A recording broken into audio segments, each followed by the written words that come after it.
मेरी माँ के मरने के बाद घर की सारी जिम्मेदारी मुझ पर आ गई थी, क्योंकि मैं उनकी एक ही बेटी थी। 12 साल की उम्र में मुझे अपने घर का सारा काम करना पड़ता था। अपने बूढ़े पिता की सेवा कर करके मैं थक चुकी थी। मेरा बाप एक बूढ़ा आदमी था, जबकि मेरी माँ जवान और खूबसूरत थी। एक बूढ़े आदमी से शादी करने के बाद भी मेरी माँ ने पिता के दिलो जान से सेवा की थी।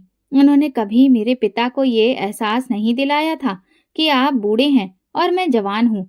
मैं 12 साल की उम्र तक अपनी माँ को कभी भी उनसे शिकायत करते हुए नहीं सुना था कि मेरी शादी एक बूढ़े इंसान से क्यों करवा दी गई है।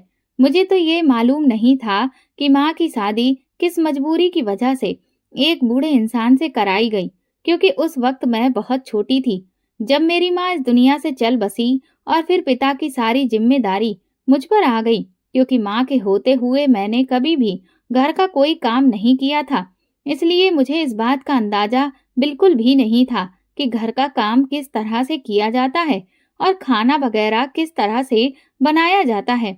मुझे जिस तरह से हो पाता था मैं कर लेती थी, पर मेरे पिता को मेरा बनाया हुआ खाना बिल्कुल भी पसंद नहीं आता था। खाना खाते वक्त वो अक्सर मुझे डांटा करते थे कि किस तरह का खाना बनाया है।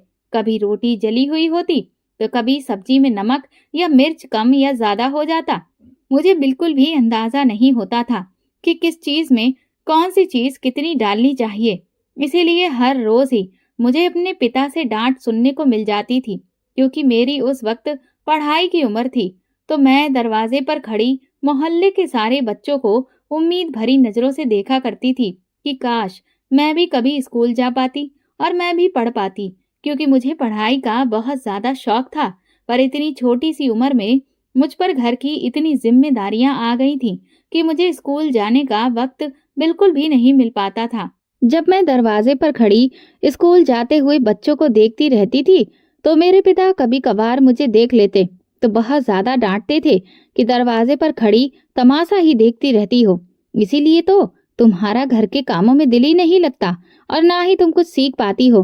पिता को जब मेरा कोई भी काम पसंद नहीं आया, तो मेरे पिता ने एक बार फिर से शादी करने का फैसला किया, क्योंकि मेरे पिता काफी बूढ़े थे। उनको बहुत ही ज्यादा सेवा की जरूरत थी, जो मुझसे अब नहीं हो पाती थी। मेरे पिता का ये फैसला सुनने के बाद मैंने सुकून की सांस ली कि चलो, अब मेरे पिता की जिम्मेदारियां तो उनकी नई बीवी उठा लेगी। कुछ ना कुछ काम का बोझ तो मुझ पर से उतर जाएगा। पर ये मेरी बहुत बड़ी गलतफहमी थी। मेरे पिता ने एक तलाकशुदा औरत से शादी कर ली थी। इससे पहले से ही उसके 2 बेटे थे, जो वो अपने साथ ही घर में लेकर आई थी। वो औरत काफी चालाक और तेज तर्रार मिजाज रखने वाली थी। मैंने यही सोचा था कि उस औरत के आने के बाद वो सारा घर खुद ही संभाल लेगी, पर मेरी ये सोच गलत थी। उसने घर का कोई भी काम करने से इनकार कर दिया था और सारे घर का काम वो मुझसे ही करवाती थी। मेरे पिता के साथ साथ अब 3 और लोगों की जिम्मेदारी मेरे कंधों पर आ गई थी।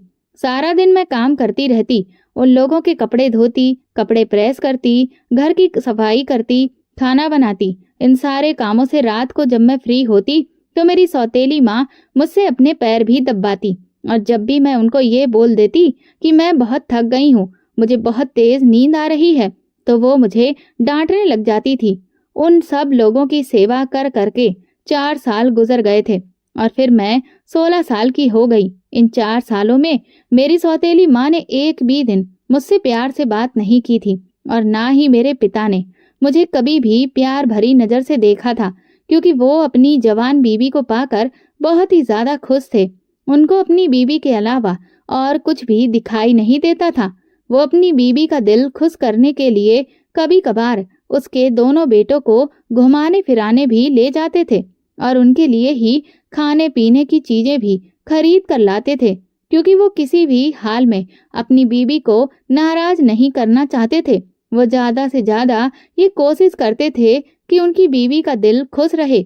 मेरी सौतेली माँ के दोनों बेटे मुझ पर इस तरह से हुक्म चलाते थे कि जैसे मैं उनकी कोई नौकरानी हूँ। अपने ही घर में दूसरों को मुझ पर हुक्म चलाते देखकर मेरा दिल जलता रहता था और मुझे बहुत ही दुख होता था कि मेरे पिता ये सब कुछ बैठे बैठे कैसे अपनी आंखों से देखते रहते हैं। उनको मेरा जरा भी ख्याल नहीं होता है कि मैं भी तो उनकी ही औलाद हूँ।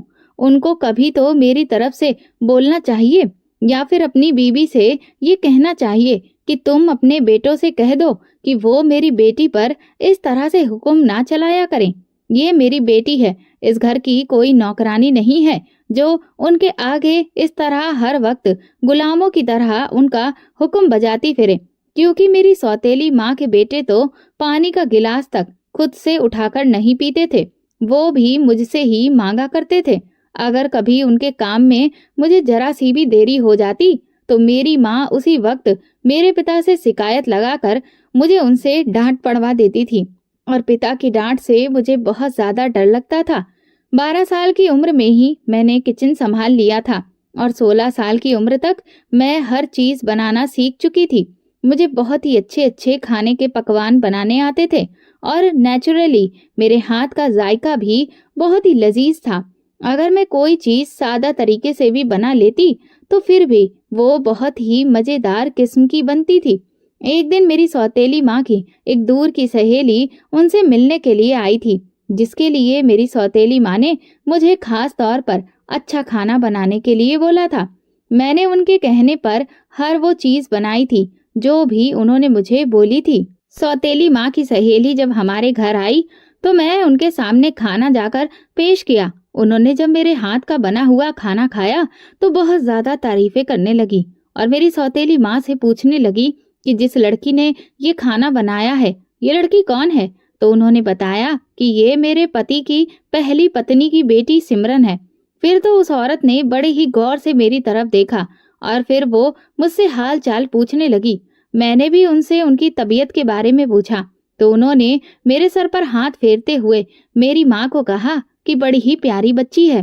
क्योंकि मैं बहुत ही खूबसूरत थी, मैंने बहुत ही अच्छा रंग रूप पाया था, इसलिए मैं उस औरत को देखते ही पसंद आ गई। उस औरत ने मेरी सौतेली माँ से अपने बेटे के लिए मेरा रिश्ता मांग लिया। उस औरत ने सौतेली माँ से कहा कि मुझे भी ऐसी ही लड़की की तलाश थी जो खूबसूरत भी हो और घर गृहस्थी भी अच्छी तरह से संभालना जानती हो। इस लड़की की तो माँ भी नहीं है और ना ही इसकी कोई बहन है। मैं भी यही चाहती थी कि मुझे ऐसी कोई लड़की मिल जाए जिसका मायके से शादी के बाद कोई भी ज्यादा रिश्ता ना रहे। मुझे इस बात पर यकीन था कि मेरी उम्र अभी बहुत छोटी है, इसीलिए सौतेली माँ इस औरत को फिलहाल मेरा रिश्ता देने से इनकार कर देगी, क्योंकि वो औरत अपने बेटे की जल्द से जल्द शादी करवाना चाहती थी। ये बात भी उस औरत के मुंह से कहते हुए मैंने खुद सुनी थी। और फिर मेरी उम्र तो अभी सिर्फ 16 साल है, इसलिए यकीनन वो उस औरत को मेरे रिश्ते के लिए मना करेंगी। लेकिन आसमान तो मेरे सर पर तब फटा जब सौतेली माँ ने उस औरत से बदले में 5 लाख रुपए मांगे और 1 हफ्ते के अंदर अंदर मेरी शादी करने के लिए बोला। वो औरत तो खुशी खुशी 5 लाख देने के लिए राजी हो गई और मेरी सौतेली माँ से बोली कि अभी ये रिश्ता पक्का ही समझो, शादी वाले दिन मैं आऊंगी और तुम्हारे 5 लाख रुपए भी तुम्हें दे जाऊंगी। वो औरत ये खुशखबरी अपने घर वालों को सुनाने के लिए जल्दी से अपने घर चली गई। उस औरत के जाते ही मैंने सौतेली माँ को साफ साफ इनकार कर दिया कि मैं अभी ये शादी नहीं कर सकती। आप होती कौन है मेरी जिंदगी का फैसला करने वाली? तो उन्होंने मुझे थप्पड़ मारते हुए कहा कि कितनी बेशरम लड़की हो तुम, इस तरह से शादी से इनकार कर रही हो। अगर यहाँ शादी नहीं करनी तो जरूर इसका मतलब ये है कि तुम्हारा किसी के साथ चक्कर चल रहा होगा, इसीलिए तो मना कर रही हो। बताओ कौन है वो लड़का जिससे तुम शादी करना चाहती हो? मैंने अपनी मरी हुई माँ की कसम खाते हुए कहा कि मेरा किसी के साथ चक्कर नहीं है। आप मेरी उम्र तो देखिए, फिर मुझे ये बात करिए। इस पर सौतेली माँ बोली, तो फिर जहाँ मैं कह रही हूँ वहीं पर चुपचाप शादी कर लो और कोई भी जरूरत नहीं है अपने बाप से इस बारे में बात करने की। उन्होंने पहले ही मुझे अपने पिता को इस बारे में बात करने से रोक दिया, पर मैं तो अपने पिता से इस बारे में बात करना ही नहीं चाहती थी, क्योंकि मुझे पता था कि मेरे पिता मेरी बात कभी भी नहीं मानेंगे। वो सौतेली माँ की बात मानेंगे। पहले कौन सा वो कभी मेरे हक में बोले थे जो अब मैं उनसे शिकायत करती। मेरी शादी होने से 4 दिन पहले सौतेली माँ ने सारे घर के कपड़े मुझसे धुलवा लिए थे। काम तो मैं पहले भी करती थी, पर इस बार सौतेली माँ ने संदूकों में रखे हुए सारे चादर, रजाइयों के कवर, हर चीज मुझसे धुलवाई, क्योंकि मैं हमेशा के लिए जाने वाली थी और अब ये सारे काम सौतेली माँ को ही करने थे। जैसे जैसे मेरी शादी का दिन करीब आता जा रहा था, मैं बहुत ज्यादा डर रही थी, क्योंकि मुझे शादी के बारे में कुछ भी मालूम नहीं था। मैं तो अपने घर से कभी बाहर तक नहीं गई थी।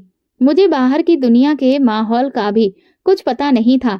मैंने कभी अपने रिश्तेदार नहीं देखे थे और पराए लोगों में जिंदगी गुजारना तो मेरे लिए और भी मुश्किल होगा। ये सोच सोच कर मैं बहुत ज्यादा डर रही थी कि आखिर वो फिर शादी वाला दिन भी आ गया, जब सौतेली माँ मेरे पास लाल रंग का लहंगा लेकर आई और मुझे तैयार करने लगी। तैयार करने के बाद वो मुझे बाहर हॉल में लेकर, जहां पर पहले से ही कुछ लोग मौजूद थे, वहां पहुंची। मेरी शादी में सिर्फ कुछ लोग ही आए हुए थे, जो कि शायद उन लोगों के करीब के ही रिश्तेदार थे। बहुत ही सादगी के साथ मेरी शादी हो गई और मैं विदा होकर अपने ससुराल चली गई। मेरी सास ने मुझे एक कमरे में जाकर बिठाया, जहां पर बहुत ही खूबसूरत फूलों की सेज सजी हुई थी। मैंने जिंदगी में पहली बार इतना खूबसूरत कमरा देखा था, क्योंकि हम तो बहुत ही गरीब लोग थे। हमारे पास तो पुराना सा कच्चा घर था। इस कमरे में एक बहुत ही खूबसूरत बड़ा बेड पड़ा हुआ था, जिस पर बहुत खूबसूरत फूलों की सेज सजी हुई थी, जिसे देखकर मैं बहुत ज्यादा खुश हो रही थी। इस कमरे में एक बड़ा सा ड्रेसिंग टेबल भी था, जिसके सामने खड़े होकर मैं शीशे में खुद को देखे चली जा रही थी। मैंने जिंदगी में आज पहली बार इतना मेकअप किया था, जिसमें मैं खुद को बहुत ही हसीन लग रही थी। प्यारी तो मैं पहले भी बहुत ज्यादा थी।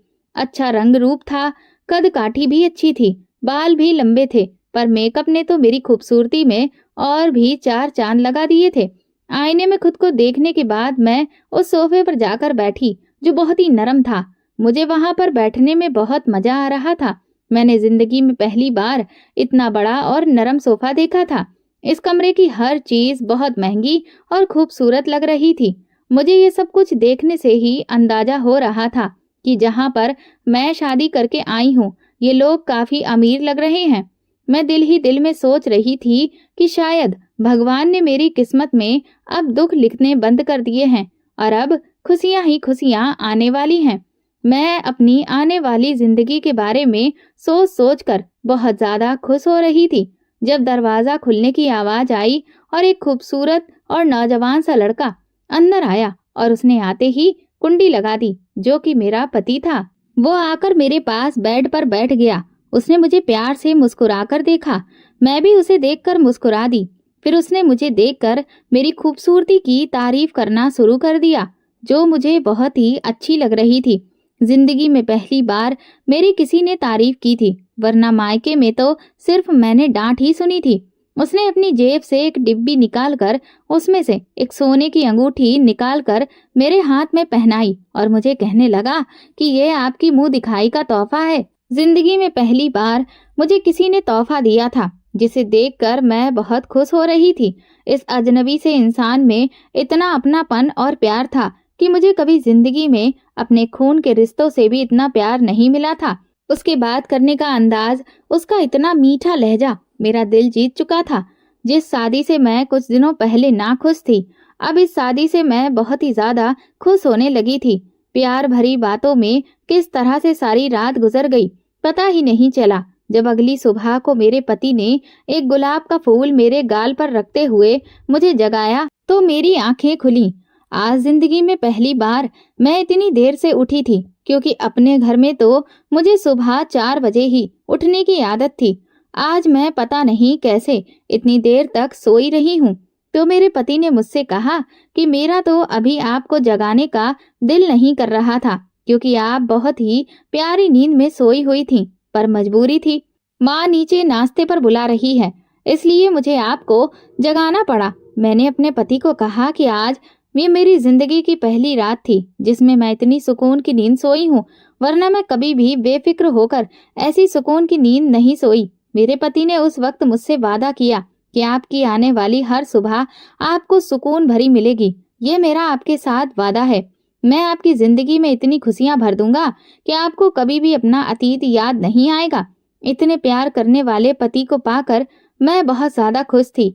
मैंने भगवान का बहुत बहुत शुक्रिया अदा किया था कि उन्होंने मुझे कुछ सालों तक दुख देकर सारी जिंदगी के लिए खुशियां दे दी हैं।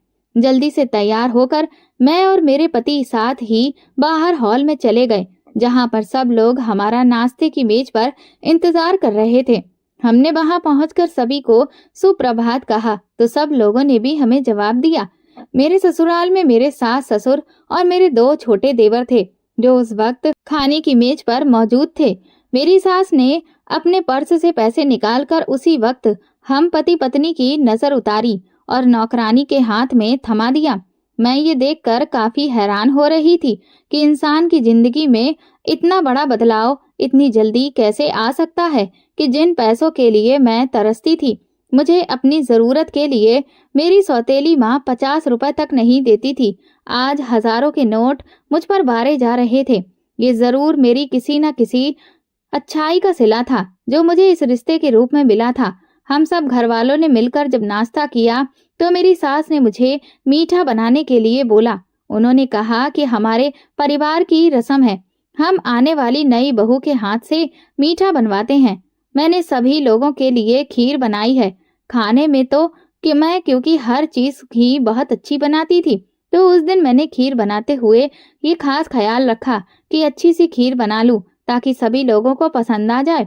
मैंने दिल से मेहनत की तो खीर भी बहुत ही ज्यादा अच्छी बन गई, जो सबको बहुत ज्यादा पसंद आई।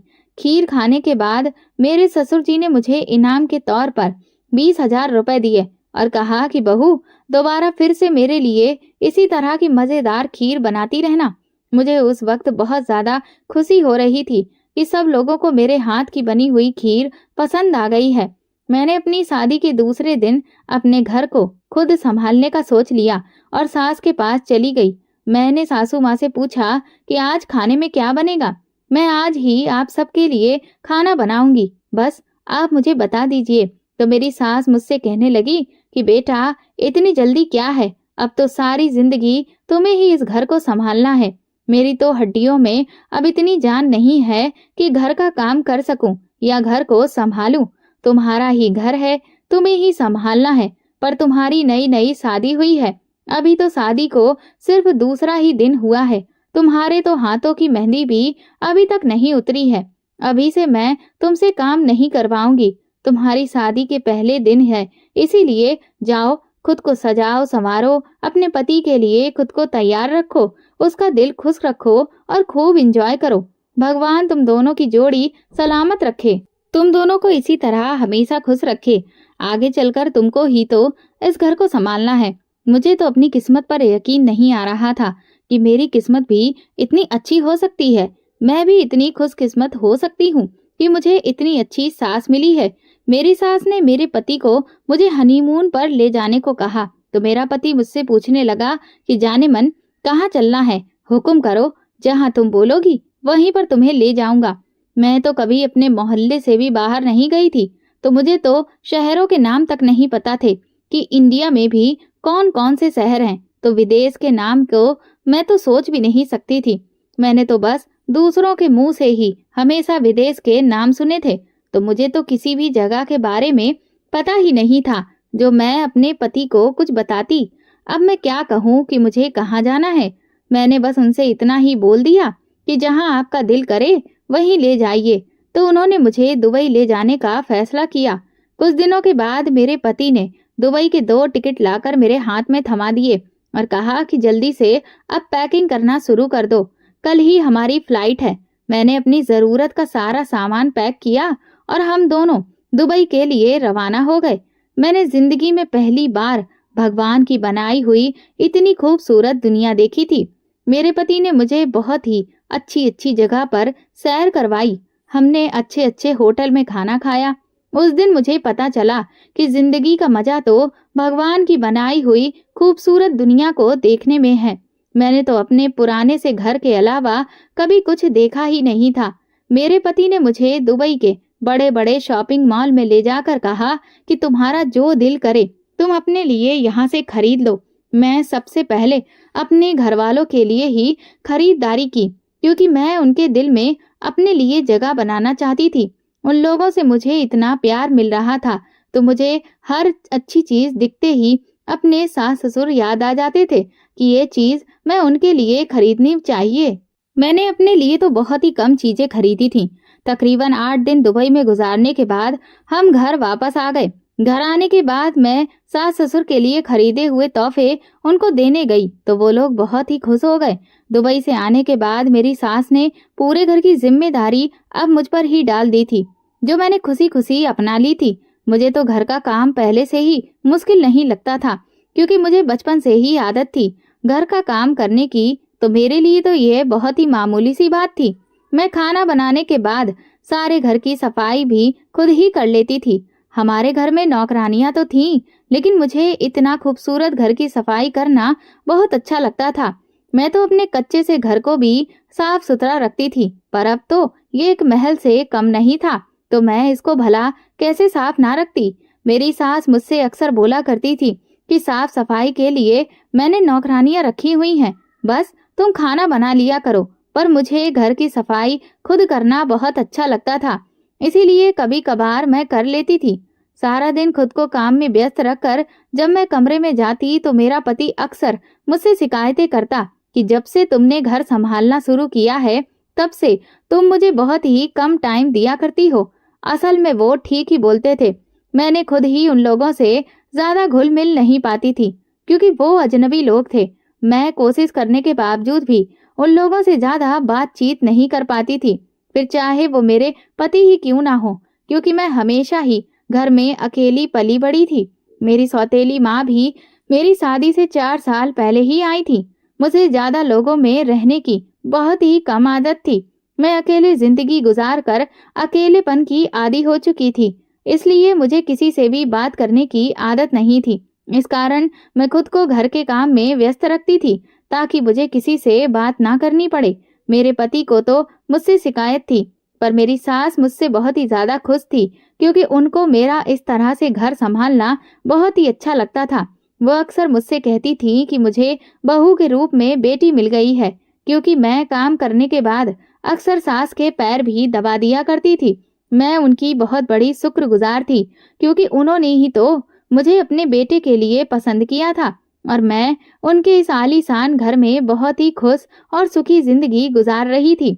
ये सब कुछ उनकी वजह से ही हुआ था, इसीलिए मैं उन्हें ज्यादा से ज्यादा खुश करना चाहती थी। एक दिन मैं अपने पति के साथ अपने कमरे में बैठी बातें कर रही थी कि तभी अचानक मेरी सास के जोर से चिल्लाने की आवाज आई, जो अपने बेटे यानी कि मेरे पति रवि को बुला रही थी। और इस तरह उनकी ऊंची ऊंची आवाजें सुनते ही हम लोग काफी घबरा गए और दौड़ते हुए उनके पास गए, तो सामने का नजारा देखकर हमारे पैरों तले से तो जमीन ही निकल गई थी, क्योंकि वहां पर मेरे ससुर नीचे जमीन पर गिरे पड़े थे और मेरी सास उनके साथ में बैठी जोर जोर से रो रही थी। मेरे पति ने अपने पिता को उसी वक्त उठाया और गाड़ी में डालकर जल्दी जल्दी अस्पताल की तरफ भागे। अस्पताल ले जाने के बाद पता चला कि मेरे ससुर को पैरालाइज का अटैक हुआ है। ये खबर सुनते ही मेरी सास और भी ज्यादा रोने लगी थी। फिर मैंने अपनी सास को दिलासा देते हुए चुप करवाने की काफी कोशिश की थी, पर उनके लिए तो अब ये खबर काफी बुरी थी, इसलिए फिलहाल तो वो चुप होने का नाम ही नहीं ले रही थी।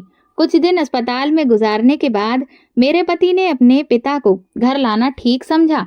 इसके बाद घर के सारे लोग ही उनका बहुत अच्छे से ख्याल रखने लगे थे। मेरी सास अपना सारा वक्त उनको ही देती थी, उनके खाने पीने का ख्याल रखती थी, उनकी दवाइयाँ उन्हें खुद अपने हाथों से खिलाती, जबकि मेरी भी पूरी कोशिश थी कि मैं अपने सास ससुर की अब और भी ज्यादा सेवा करूं, क्योंकि उन्हें भी मेरी सेवा की बहुत ज्यादा जरूरत थी। मेरे ससुर का हाल चाल लेने के लिए उनके काफी सारे रिश्तेदार आए थे, जिनको अभी मेरी शादी के बारे में भी नहीं पता था। एक दिन आए हुए मेहमानों के लिए चाय लेकर जब मैं सास ससुर के कमरे में गई, तो वहां पर एक बहुत ही बूढ़ी औरत बैठी थी, जो मेरी सास को कह रही थी कि तुमने हमें तो शादी के बारे में बताया ही नहीं, क्योंकि तुम तो हमें अपना दुश्मन समझती हो, पर अब जिसे तुम ब्याह कर अपने घर में ले आई हो, वो भी तो तुम्हारे लिए मनुष्य साबित हुई है। आते ही उसकी मनुष्यत पूरे घर में छा गई है और तुम्हारे पति को पैरालाइज का अटैक हो गया है। मेरी सास ने उस वक्त उस औरत को ये कहकर चुप करवा दिया कि जिसकी किस्मत में जो लिखा होता है उसके साथ वही होता है। किसी के आने या जाने से कुछ भी नहीं होता। हम अपनी किस्मत का किसी और को कसूरवार क्यों ठहराएं? मेरी सास ने उस औरत को बोला कि मेरी बहू तो बहुत ही गुणवान लड़की है। उसने आते ही पूरे घर को बहुत अच्छी तरीके से संभाल लिया है। मुझे तो अब अपनी बेटी की कमी भी महसूस नहीं होती। ये बहू नहीं, मेरी बेटी है। मैं उसके लिए एक भी शब्द सुनना पसंद नहीं करूंगी। मुझे उस वक्त अपनी सास के रूप में माँ ही नजर आ रही थी, क्योंकि मैंने अपनी पूरी जिंदगी में ऐसी सास नहीं देखी थी जो अपनी बहू की तरफ से तारीफें करे और उसकी तरफ से बोले भी। मुझे तो ऐसा लगता था कि ये सास नहीं बल्कि मेरी माँ है। उस दिन के बाद तो मुझे अपनी सास और भी ज्यादा प्यारी लगने लगी थी। मेरी सास अपने पति की सारा दिन सेवा करती रहती थी, तो मैं रात को जाकर अपनी सास के पैर दबाती थी। काफी देर गुजर जाने के बाद मेरी सास ने मुझसे कहा कि बेटा, तुम भी जाकर अब सो जाओ। सारा दिन तुम घर को संभालती हो, मेहमानों को देखती हो और रात में मेरे पैर दबाती हो। तुम भी तो थक जाती होगी। जाओ, जाकर सो जाओ। मैंने अपनी सास को बोला कि मैं तो अपनी माँ की कभी सेवा नहीं की थी। माँ के पैरों में तो स्वर्ग होता है ना। आपके पैरों में अब मुझे वो स्वर्ग नजर आता है। मुझे अपने स्वर्ग से दूर ना कीजिए। मुझे आप अपनी सेवा करने दीजिए। मेरी सास मेरे सर पर हाथ फेरते हुए मुझे बहुत सारी दुआएं देती थी। कुछ दिन गुजर जाने के बाद जब मेरे ससुर की तबीयत कुछ संभली तो फिर लोगों की जान में जान आई। अब मेरे ससुर थोड़ा बहुत बोल लेते थे, क्योंकि पहले तो उनका बोलना भी बंद हो गया था और वो बिस्तर से उठ नहीं पाते थे। अब मेरे पति उन्हें कभी कभार व्हील चेयर पर बिठाकर कमरे से बाहर ले जाते थे, जिसकी वजह से मेरे ससुर की तबीयत में और भी ज्यादा बेहतरीनी आ गई थी और अब वो कुछ खुशी सी महसूस करने लगे थे। मेरे ससुर की बीमारी के बाद सारे कारोबार की जिम्मेदारी मेरे पति पर ही आ गई थी, तो वो भी अब काफी व्यस्त रहने लगे थे। वह अक्सर मुझे ये कहा करते थे कि पिताजी ने कभी भी मुझ पर कोई जिम्मेदारी नहीं डाली थी। वो हर चीज खुद ही संभाला करते थे। उन्होंने हमें बहुत ही प्यार और लाड से पाला है। हमें तो किसी चीज के बारे में पता तक नहीं होता था। अब जब पिताजी के सारे कारोबार की जिम्मेदारी मुझ पर आ गई है, तो मुझे तो किसी भी चीज के बारे में मालूम भी नहीं है। इसीलिए मुझे बहुत टेंशन रहती है कि पिताजी का इतना बड़ा कारोबार मैं अकेले कैसे संभालूं, क्योंकि मेरे पति के दोनों भाई तो अभी भी काफी छोटे थे, जो अभी सिर्फ पढ़ रहे थे। एक दिन सुबह को मेरे पति देर तक सोते रहे तो मुझे बहुत परेशानी होने लगी, क्योंकि मेरे पति की आदत थी वो सुबह जल्दी ही उठ जाते थे। मैं नाश्ता बनाकर फ्री होकर कमरे में आई तो मेरे पति अभी तक सो रहे थे। मैं उनको उठाने के लिए उनके पास गई और आवाज दी, तो उन्होंने मुझे जवाब नहीं दिया। मैंने उन्हें हिलाकर जब बुलाया तो उन्होंने फिर भी मुझे जवाब नहीं दिया। मैं तो घबरा गई और दौड़ती हुई अपनी सास के पास चली गई कि रवि को पता नहीं क्या हो गया है, वो नींद से उठ ही नहीं रहे हैं। मेरी सास के तो जैसे सर पर आसमान ही टूट पड़ा था। वो तुरंत ही दौड़ती हुई मेरे साथ कमरे में आईं और उन्होंने रवि को काफी आवाजें दी, उनके ऊपर पानी के छींटे मारे, पर रवि वो होश में नहीं आए। वो अपने छोटे बेटे से कहकर रवि को अस्पताल ले गईं और मैं भी उनके साथ अस्पताल चली गई। रवि का चेकअप करते हुए डॉक्टर ने हमें जो खबर सुनाई तो हम पर बिजली ही गिर गई थी। डॉक्टर ने हमें बताया कि रवि को ब्लड कैंसर है। मेरी सास बेचारी अपने बेटे की इतनी बुरी बीमारी के बारे में सुनकर बहुत रो रही थी और मुझे तो जैसे यकीन ही नहीं आ रहा था। अभी अभी तो खुशियों ने मेरी जिंदगी में कदम रखा था और इतनी जल्दी ही मुझसे वो सारी खुशियां छीनने जा रहा था। मुझे बिल्कुल भी यकीन नहीं आ रहा था। मेरी आंखों से सिर्फ आंसू बहते जा रहे थे जब मेरी सास मेरे पास आई और मेरा हाथ पकड़कर मुझे उस कमरे से बाहर ले गई जिस कमरे में रवि एडमिट था। मेरी सास मुझे मनहूस कहकर कहने लगी कि तुम्हारी मनहूसियत वाकई मेरे घर की खुशियों को निगल गई है। मेरी जिंदगी से, मेरे बेटी की जिंदगी से अब तुम वापस आने के बारे में सोचना भी मत।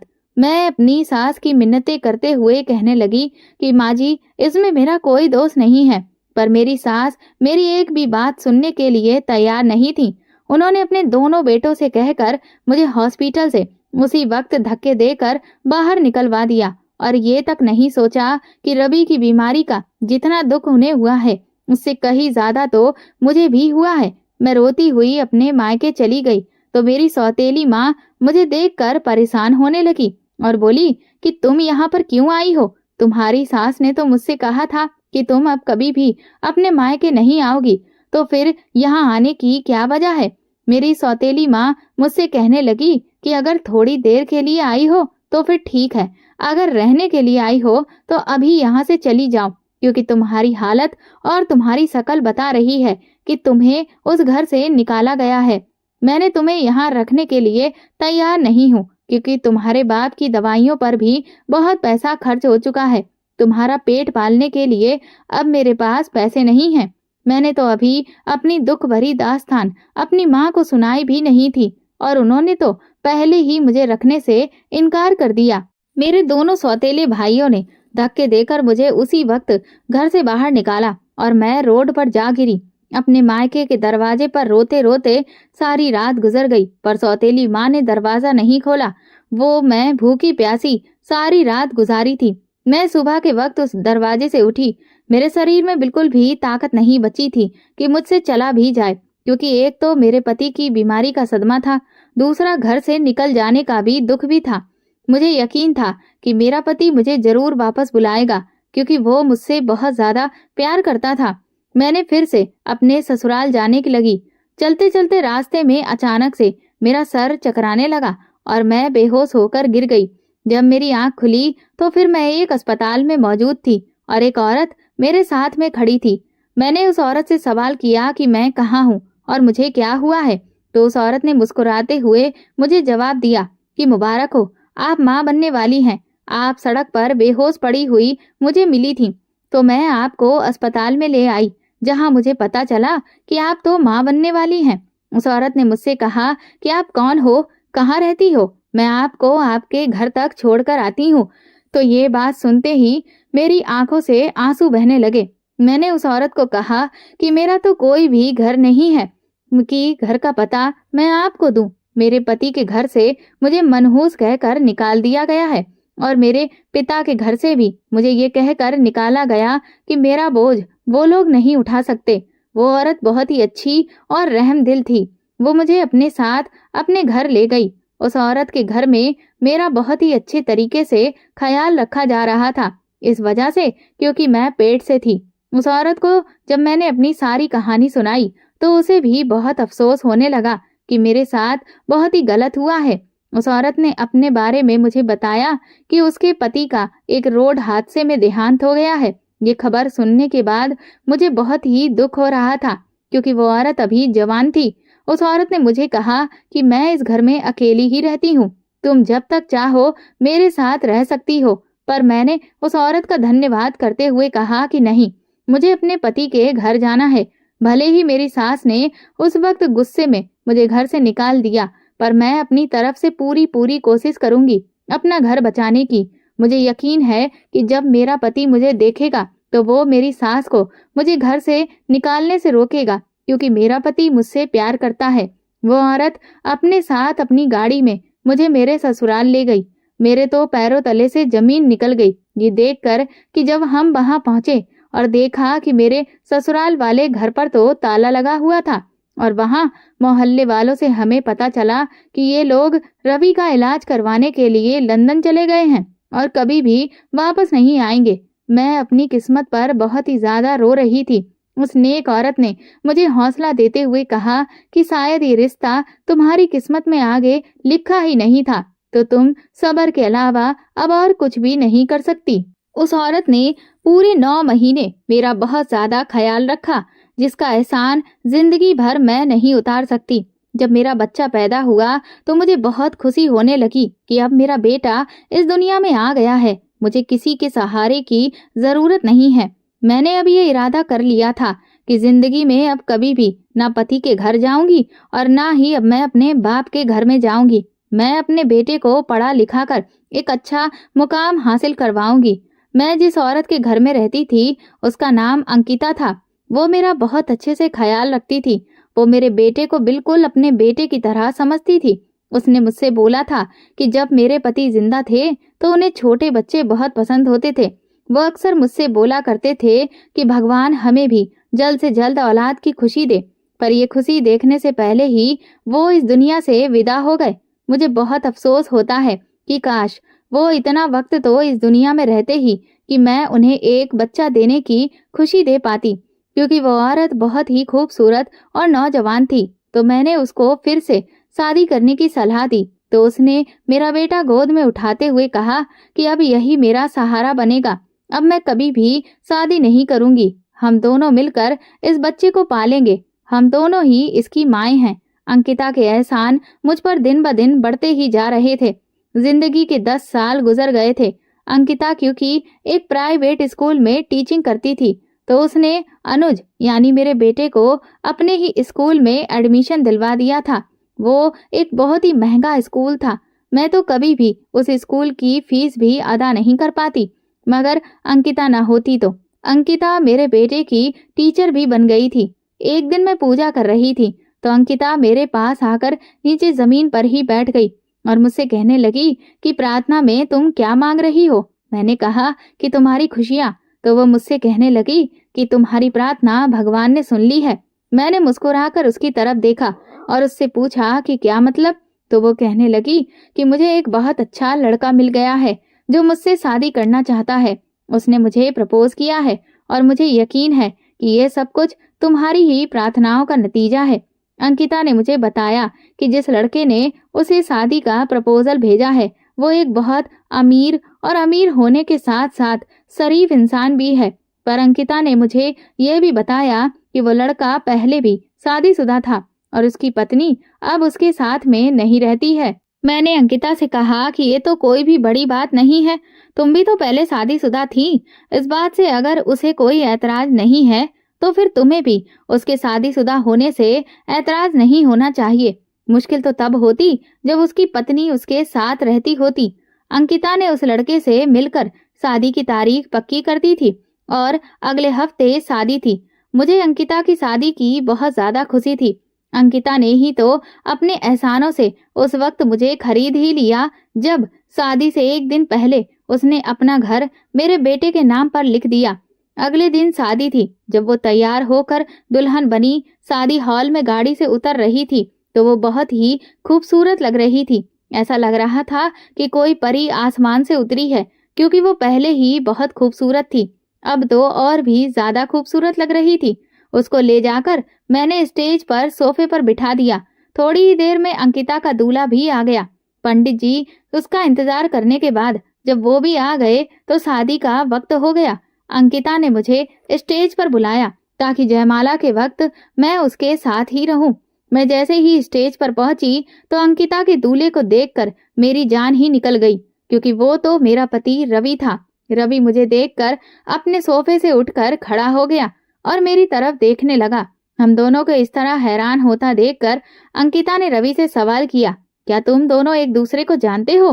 तो मैंने फौरन ही जवाब देते हुए अंकिता से कहा कि नहीं, हम एक दूसरे को नहीं जानते, और मैं उसी वक्त उन्हें जयमाला डालने को बोला।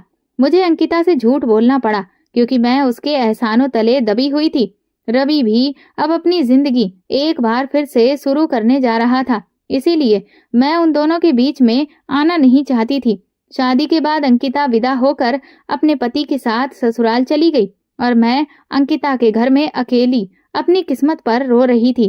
अंकिता शादी के एक हफ्ते के बाद मुझसे मिलने के लिए आई। मैं किचन में उन लोगों के लिए खाना बना रही थी और अंकिता अपने रूम में चली गई।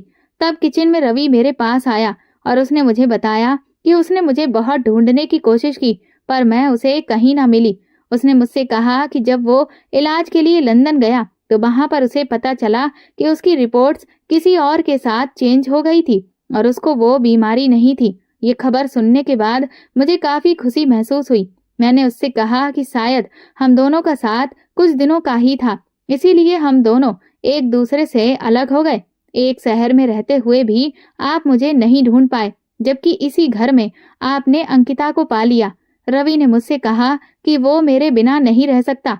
वो अंकिता से इस बारे में बात करेगा कि हम सब मिलकर साथ रहें, पर मैंने उसको इनकार कर दिया क्योंकि अंकिता के मुझ पर इतने ज्यादा एहसान थे कि मैं उसको जरा सा भी दुख नहीं देना चाहती थी।